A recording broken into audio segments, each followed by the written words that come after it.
Hello friend, কেমন আছো? আশা করছি বেশ বেশ বেশ ভালো আছে। আমি খুব খুব ভালো আছি। আর সকাল সকাল চলে গেছি বাজারে, আর এখানে বান্টি দাঁড়িয়ে ছিল, আর একজনকে ডেকে নিলাম, বাজার করতে চলে গেছিলাম। এখানে দেখে নাও কী কী বাজার করছি। একটু পুঁই শাক, বেগুন, উচ্ছে, ধনে পাতা।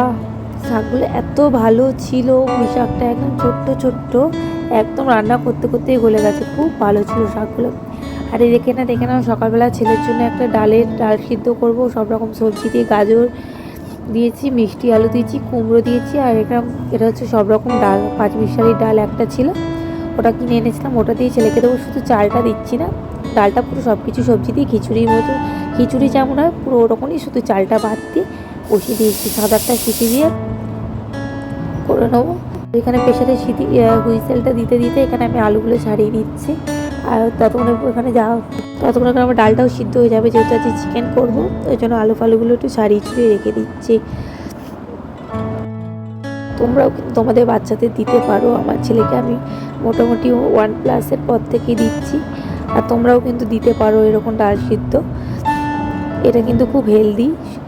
আর দেখো, আমার ছেলে যেহেতু খেতে পারে না, ওই জন্য আমি পুরো ম্যাশ করে আমার ছেলেকে দিতে হয়, নাহলে আমার ছেলের গলায় আটকালে ছেলে বমি করে দেয়, ওই জন্য। আর এখানে দেখো শাকটা বসিয়ে নিয়েছি। আমি দুটো গ্যাসে রান্না করবো, ঝপঝপ করে রান্না হয়ে যাবে ওই কারণে। আর এখানে মাংস বসিয়ে নিয়েছি। দেখ, কথা বলতে পারছি না, নাকটা যেন বুঝে আসছে তোমাদের, নাকটা পুরো বুঝে গেছে, কথা বলতেই পারছি না ঠিক করে। খুব ঝোলও করবো না, খুব কামাকাও করবো না, একদম মিডিয়াম করবো যাতে ভাতটা খেতে পারে। আর এখানে দেখো, মা হলে কত কী সহ্য করতে হয়, ছেলেকে নিয়ে কিন্তু কাজকর্মগুলো করতে হয়। যে রান্না করে নিয়েছি ছেলেকে নিয়ে, ও ঘুম থেকে উঠে পড়েছে, এই দেখো কোলে নিয়ে ওকে রান্না করে নিচ্ছি।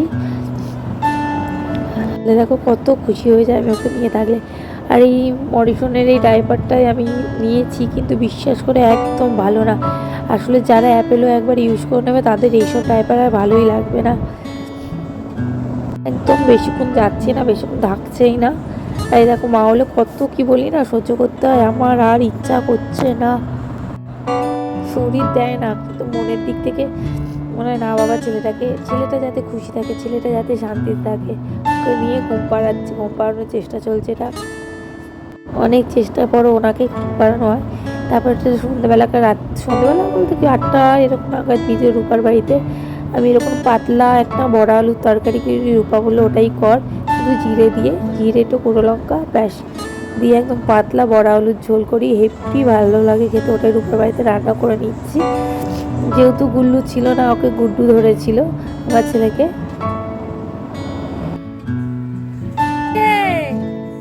আয় সুবি, আয় আমার কাছে আয়, পাপা পাপা আসো, পাপা কি হলো? আসো মায়ের কাছে, আসো মায়ের কাছে, আসো আসো মা, আসো।